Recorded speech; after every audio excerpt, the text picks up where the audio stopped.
ಸರ್ವೇ ಭವಂತು ಸುಖಿನಃ. ಇಂದಿನ ಭಕ್ತಿ ಸಂದೇಶವನ್ನು ನೋಡೋಣ. ತದಾತ್ಮಾನಸ್ತನ್ನಿಷ್ಠಾ ತತ್ಪರಾಯಣಾಃ ಗಚ್ಚಂತ್ಯ ಪುನರಾವೃತ್ತಿಂ ಜ್ಞಾನ ನಿರ್ಧೂತ ಕಲ್ಮಷಾಃ.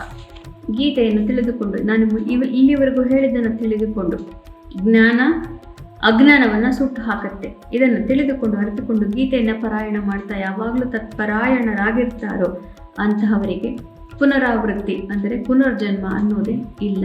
ಅವರು ಖಂಡಿತವಾಗಲೂ ನನ್ನ ಲೋಕಕ್ಕೆ ಬಂದು ನನ್ನನ್ನು ಸೇರುತ್ತಾರೆ. ಇಂದು ಶ್ರೀ ವಿಶ್ವಾವಸು ನಾಮ ಸಂವತ್ಸರ ಉತ್ತರಾಯಣ ಶಿಶಿರ ಋತು ಮಾಘ ಮಾಸೆ ಕೃಷ್ಣ ಪಕ್ಷೆ. ಇಂದು 14ನೇ ತಾರೀಖು ಶನಿವಾರ ದ್ವಾದಶಿ ತಿಥಿ ಮತ್ತು ಇಂದು ಪೂರ್ವಾಷಾಢ ನಕ್ಷತ್ರ.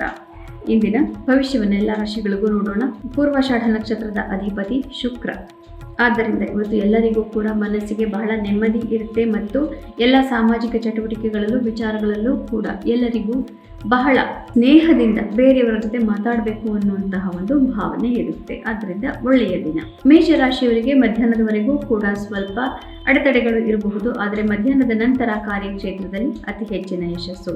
ವೃಷಭ ರಾಶಿಯವರಿಗೆ ಮಧ್ಯಾಹ್ನದವರೆಗೂ ಮನಸ್ಸಿಗೆ ನೆಮ್ಮದಿ ಇರೋದಿಲ್ಲ, ಆದರೆ ಮಧ್ಯಾಹ್ನದ ನಂತರ ಭಾಗ್ಯೋದಯವಾಗುತ್ತೆ.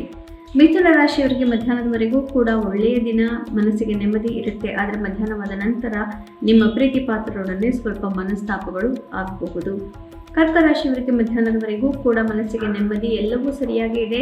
ಮಧ್ಯಾಹ್ನದ ನಂತರ ಕೂಡ ನಿಮ್ಮ ಪ್ರೀತಿ ಪಾತ್ರರಿಂದ ಮನಸ್ಸಿಗೆ ಮೆಚ್ಚುಗೆ ನೆಮ್ಮದಿಯನ್ನು ಪಡಿತೀರಿ. ಸಿಂಹರಾಶಿಯವರಿಗೆ ಮಧ್ಯಾಹ್ನದವರೆಗೂ ಸ್ವಲ್ಪ ಕಿರಿಕಿರಿ ಇರುತ್ತೆ, ಹಣಕಾಸಿನ ವಿಚಾರದಲ್ಲಿ ತಲೆಬಿಸಿ ಆಗಿರುತ್ತೆ.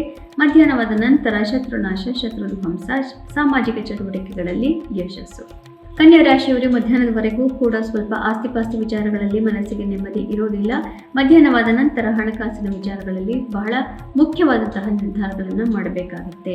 ತುಲಾ ರಾಶಿಯವರಿಗೆ ಮಧ್ಯಾಹ್ನದವರೆಗೂ ಎಲ್ಲವೂ ನಿಮ್ಮ ಪರವಾಗಿ ನಡೆಯುತ್ತೆ, ಆತ್ಮವಿಶ್ವಾಸ ಚೆನ್ನಾಗಿದೆ, ಆದರೆ ಮಧ್ಯಾಹ್ನವಾದ ನಂತರ ಮನಸ್ಸಿಗೆ ಕಿರಿಕಿರಿ ಆಗೋದಿದೆ. ವೃಶ್ಚಿಕ ರಾಶಿಯವರಿಗೆ ಮಧ್ಯಾಹ್ನದವರೆಗೂ ಸಂಸಾರದ ತಾಪತ್ರೆಗಳು, ಸಂಸಾರದ ಒಳಗಡೆಯ ಮಾತುಗಳು ಇವುಗಳನ್ನು ನೀವು ನೋಡ್ಕೊಳ್ಬೇಕಾಗತ್ತೆ. ಮಧ್ಯಾಹ್ನವಾದ ನಂತರ ನೀವು ಬಂಧು ಬಾಂಧವರೊಡನೆ ಸರಿಯಾದ ಕ್ಷಣಗಳನ್ನು ನೋಡಬಹುದು. ಧನು ರಾಶಿಯವರಿಗೆ ಮಧ್ಯಾಹ್ನದವರೆಗೂ ಕೂಡ ಮನಸ್ಸಿಗೆ ನೆಮ್ಮದಿ ಪ್ರಾಪ್ತಿ. ಮಧ್ಯಾಹ್ನವಾದ ನಂತರ ಇದೇ ನೆಮ್ಮದಿಯನ್ನು ಸಂಸಾರದ ಜೊತೆಗೆ ಹಂಚಿಕೊಂಡು ಮನಸ್ಸಿಗೆ ನೆಮ್ಮದಿಯನ್ನು ಹೆಚ್ಚು ಮಾಡ್ಕೋಬಹುದು. ಮಕರ ರಾಶಿಯವರಿಗೆ ಮಧ್ಯಾಹ್ನದವರೆಗೂ ಅನೇಕ ರೀತಿಯ ಯೋಚನೆಗಳು ಕಾಡ್ತಾ ಇರಬಹುದು. ಮಧ್ಯಾಹ್ನವಾದ ನಂತರ ಮನಸ್ಸಿಗೆ ನೆಮ್ಮದಿ ಪ್ರಾಪ್ತಿ, ಮುಖ್ಯವಾದಂತಹ ವಿಚಾರಗಳಲ್ಲಿ ಮಾರ್ಗದರ್ಶನ ಪ್ರಾಪ್ತಿ.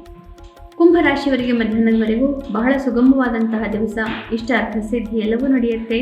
ಮಧ್ಯಾಹ್ನವಾದ ನಂತರ ಮನಸ್ಸಿಗೆ ಸ್ವಲ್ಪ ಕ್ಲೇಶ ಆಗುವುದಿದೆ. ಮೀನರಾಶಿಯವರಿಗೆ ಮಧ್ಯಾಹ್ನದವರೆಗೂ ಕೂಡ ಕಾರ್ಯಕ್ಷೇತ್ರದ ಜವಾಬ್ದಾರಿಗಳು ಕಾಡ್ತಾ ಇರಬಹುದು. ಮಧ್ಯಾಹ್ನವಾದ ನಂತರ ಮಿತ್ರರೊಡನೆ ಸಮಾಗಮ, ಇಷ್ಟಾರ್ಥ ಸಿದ್ಧಿ, ಮನಸ್ಸಿಗೆ ನೆಮ್ಮದಿ. ಪುನಃ ನಾಳೆ ಭೇಟಿಯಾಗೋಣ. ಅಲ್ಲಿವರೆಗೂ ನಿಮಗೆ ತಿಳಿದೇ ಇದೆ, ಗೀತಾ ಶ್ಲೋಕಗಳ ಶ್ರವಣ ಪಠಣ, ಮನನ ಲೇಖನ ಯಾವುದೋ ಒಂದನ್ನು ಕೂಡ ಮಾಡಿದರೂ ಜನ್ಮಾಂತರದ ಪಾಪನಾಶ. ಶುಭಮಸ್ತು. ಶ್ರೀ ಕೃಷ್ಣೋಜಿ.